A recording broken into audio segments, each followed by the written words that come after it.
In the past, I've spoken at length about the culture and honor of the Decepticons inside of the Energon Universe. And while some characters still represent these ideas, such as Thundercracker, others have gone off the deep end and shown us their true colors, such as Skywarp. After his revival in issue number 26, we witness the sad reality that he holds no memories from the time that he was joined with the Ark. If you remember, all the way back in issue number 4, we saw Starscream and Soundwave turn on their fellow soldier and use him for spare parts to reactivate the Autobots' Ark. This single action has been a thread we've been following since then, with Thundercracker's revival, the lies of Starscream, the falling out with Soundwave, and eventually the escape of the Decepticon brothers in issue 21, and of course their return in issue 25. There's a lot that's happened with these two Seekers since the start of the series, and I wanted to make sure we all remembered how they have been a pretty significant part of the story since the start. Thundercracker, of course, has had more time to shine, as he is now A, been online longer, and B, switched over to the side of the Autobots recently. Even with all of that said, it's his brother who I'd like to focus on today. The Decepticon death dealer turned victim, then transformed back into his old sadistic ways. Let's take a deeper dive into what we know about Skywarp, starting all the way back in issue number 1, where he first appeared. In the heat of the battle against the newly revived Autobots, Skywarp knows he has one job: to kill. He's your classic Decepticon, trapped in an endless war with the very opponents he's sworn to wipe off the face of the galaxy. In a sense, he's a good soldier, as he successfully gets Soundwave brought back online from Teletran 1, something that is almost ironic given his upcoming fate. It's no wonder that Skywarp hates the Autobots. He watches his brother Thundercracker get rebuilt, and then immediately executed by Optimus in just a matter of seconds. Skywarp, like many classic Decepticons, while evil, is still outclassed by other villains such as Starscream, who is constantly complaining and murdering humans at a much higher volume than his constituents. After tapping into the humans' power grid, Skywarp returns to his roots and begins to play with his soon-to-be victim, Sparky, promising him he won't hurt him. Thankfully, Sparky won't actually die at the hands of Skywarp, but many others will in issue number 3, when he attacks Cliffjumper. This is Skywarp's time to shine.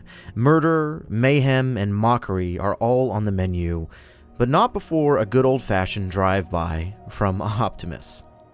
Something I love about this issue is that we get to see Skywarp use his teleportation abilities to his advantage in a fight and get the upper hand on Optimus, literally.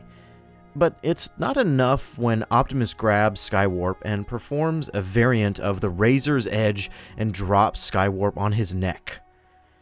Or maybe this is an attitude adjustment. I'm not sure. Please let me know in the comments. I'm notoriously horrible with getting these wrestling moves right. Of course, with the humans' untimely intervention, Skywarp is able to get back up, while spouting some interesting things.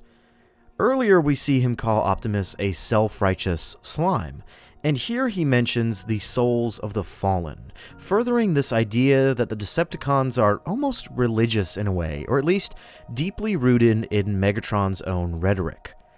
We all know what happens to Skywarp after these events, though. He is not one of the lucky ones, both at the hands of his enemies and his own kind.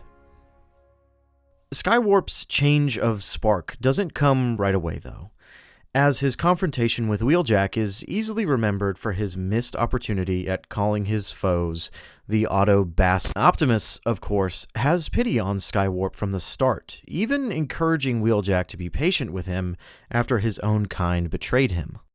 This is the separation not only from Autobots and Decepticons, but Optimus and most others.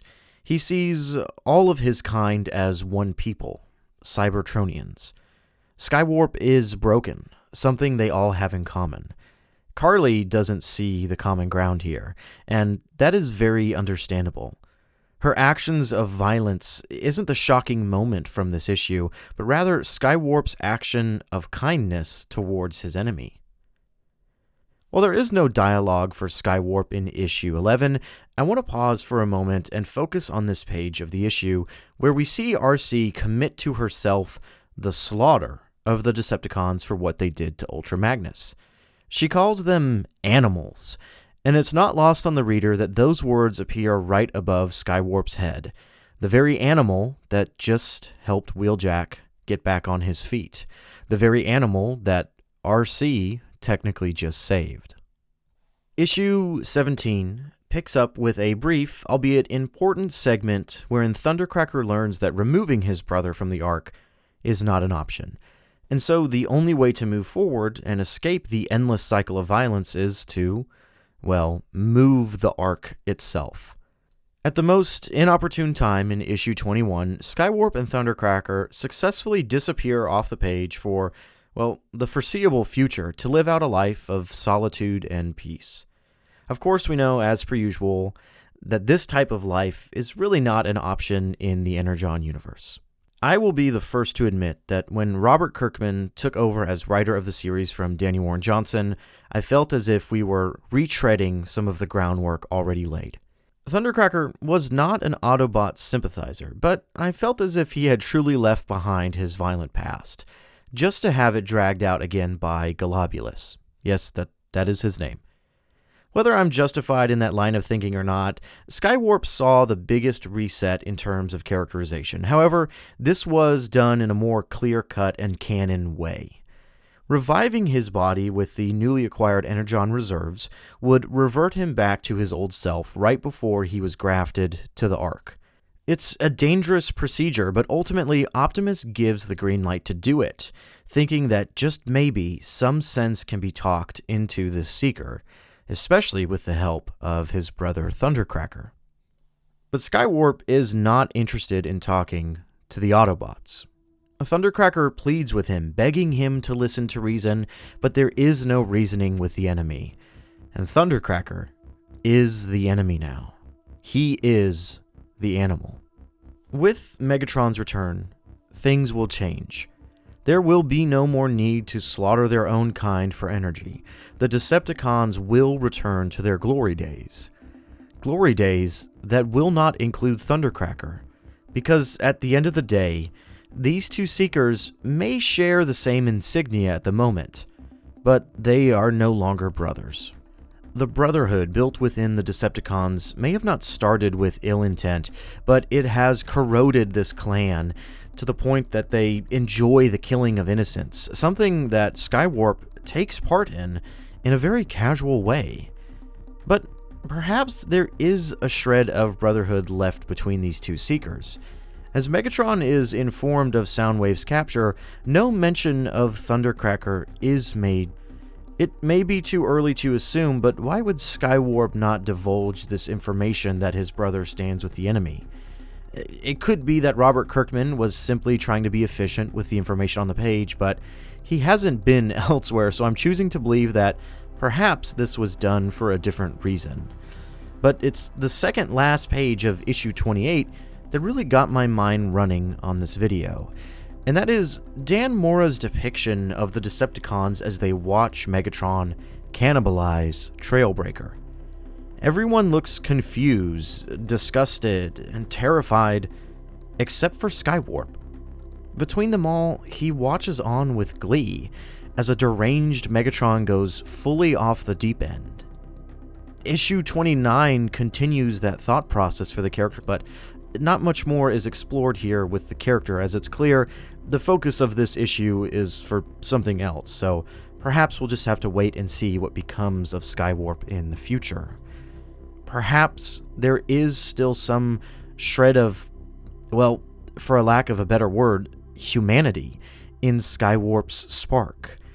At least maybe for his brother. But then again, perhaps he too has gone completely off the deep end and is lost to the madness of war and hatred. Hey, you might want to ask me in the comments, Delta, what are your thoughts on issue 29? It just came out. And for that, I'm going to send you off to the Teletran Tapes podcast, where you can catch my opinion of new issues alongside my wonderful co-hosts. We normally try and get those episodes out the same week of the issue itself, or directly following, the Monday or Tuesday after. So that's where you can find my opinions on issues as they come out. If you'd like to join the conversation of this video, then I'd love to see you in my community Discord server. It just costs $1 to join, and you get lifetime access for one payment. I've left a link down below to the Patreon. It's also a tiny little way to support me, and I really appreciate that. So we do game nights there. We're going to be doing movie nights and monthly Skybound comic calls, where we go back and look at both, Transformers, G.I. Joe, and Void Rivals. And you can even vote on videos that are being made in the future. I really hope to see you there. We got a lot of fun things going on. But until then, I'll see you guys in the next video.